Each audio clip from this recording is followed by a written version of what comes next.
Balik lagi di channel Cerita Hororku bersama gue Ardan yang akan selalu memberikan cerita-cerita horor yang sangat menyeramkan. Terima kasih buat kalian yang udah klik video ini. Semoga kalian tambah rezekinya dan mudahkan segala urusan-urusannya. Amin. Oke, di video kali ini masih versi radio horor. Nah, video kali ini atau cerita kali ini gue mau ceritain tentang satu keluarga yang di Surabaya, yang dimana keluarga ini pernah dikirim dua pocong atau kayak semacam santet atau gangguan-gangguan goib lah dari orang lain. Dan ini juga ceritanya kisah nyata ya. Ini tuh kisah tersebut itu dibagikan melalui Twitter @nightlikesup_. Nanti linknya gue cantumin di deskripsi. Yang ngebagiin kisah horor dia ini. Nggak pakai lama, gue bakal langsung ceritain aja nih cerita horor yang dimana yang dialami sama satu keluarga di daerah Surabaya ini. Tapi sebelum gue lanjut ceritanya, buat kalian yang belum subscribe channel Cerita Hororku, tolong di subscribe dulu dan klik tombol loncengnya biar kalian nggak ketinggalan cerita-cerita horor lainnya. Oke, langsung aja cerita hororku dimulai.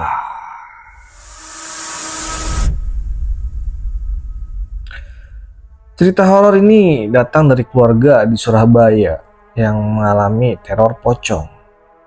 Kejadian mengerikan tersebut terjadi pada tahun 2003 silam di sebuah rumah yang berlokasi daerah Rangkut Lor, Gang 4A. Rumah tersebut dihuni keluarga besar yang terdiri dari 4 kepala keluarga.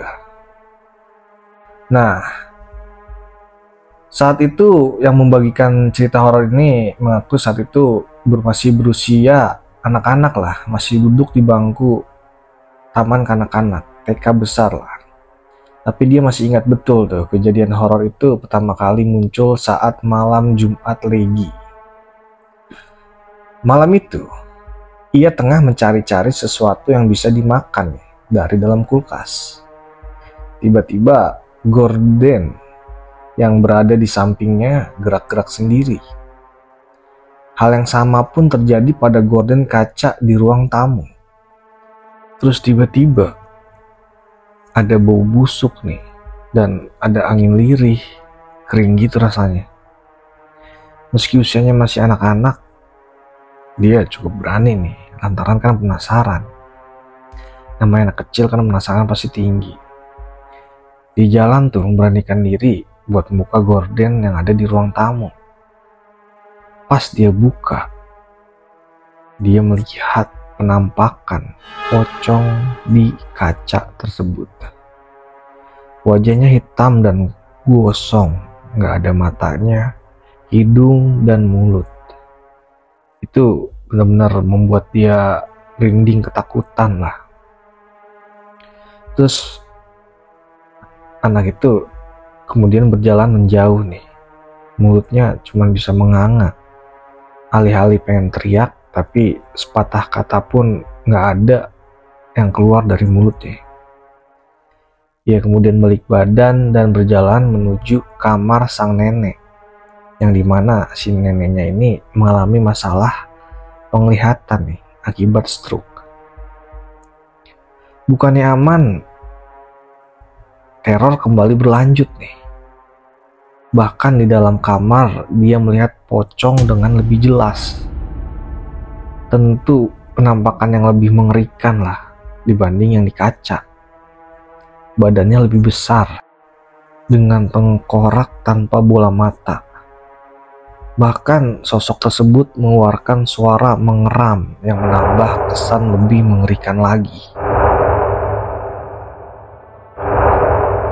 Dia tuh nggak pernah nangis katanya kalau lihat hal-hal kayak gitu. Tapi pas baru dengar suara pocong itu mengeram, tiba-tiba langsung ketakutan banget lah dia. Dia nangis kenceng-kencengnya sampai ngebangunin nenek dan beberapa orang rumah termasuk maminya. Setelah beberapa orang datang, ya kan setelah dengar dia teriak nangis gitu, orang yang bangun langsung nyamperin dong ke kamar sang neneknya. Terus sosok pocong itu menghilang nih. Ia kemudian menceritakan nih, saya ceritain lah pengalaman dia atau dia ngelihat apa aja tadi ke anggota keluarga yang lain. Dan terus akhirnya dia digendong nih sama maminya ke kamar. Setelah itu sang mami ditemani om dan tantenya mencoba ngecek nih lokasi pertama pocong itu muncul atau yang pertama dia dengar cerita dari anaknya itu. Pas dibuka gordennya, rupanya sosok pocong tersebut masih terlihat di cermin atau kaca. Ini jadi kaca ya, bukan jendela. Jadi kacanya itu kayak ditutupin sama gorden gitu loh. Nah, hal itu membuat mereka kalang kabut nih, kecuali maminya. Akhirnya maminya lari nih ke atas atau ke lantai atas, lantai 2 lah. Terus dia ngambil sebuah pusaka gitu yang disimpan di lemari lotengnya. Pusaka itu kayak golok gitulah. Masing-masing ujungnya ada kain hitam dan putih. Terus habis itu dia turun lagi nih, sang mami kemudian gendong neneknya untuk dibawa ke kamar di mana di sana tuh udah kumpul nih semua orang-orang rumah yang lagi ketakutan. Habis itu dia kembali lagi nih naik ke lantai atas untuk menjemput beberapa penghuni rumah lainnya buat digabungin di satu ruangan, satu kamar lah. Karena ini udah kayak nggak beres gitu kalau misah-misah. Nah, di atas suara gaduh tuh terdengar, kayaknya benda-benda kaca yang jatuh ke lantai dan pecah.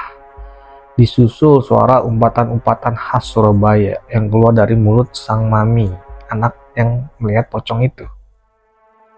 Gak berselang lama, sang mami berhasil nih menjemput anggota keluarga yang lain untuk bergabung dengan keluarganya yang lain lah. Setelah orang-orang yang lain udah yang kumpul sama di satu ruangan itu tersebut. Di luar kamar hanya tinggal mami sama anak laki-lakinya. Anak laki-lakinya itu dapat instruksi sama sang mami buat bantuin ngelepas semua gorden yang ada di rumah. Setelah gorden dibuka atau dilepas, sang mami pun langsung memecahkan cermin-cermin itu atau kaca-kaca itu menggunakan benda pusaka yang mami bawa. Dan dia pun menyebar garam ke sudut rumah.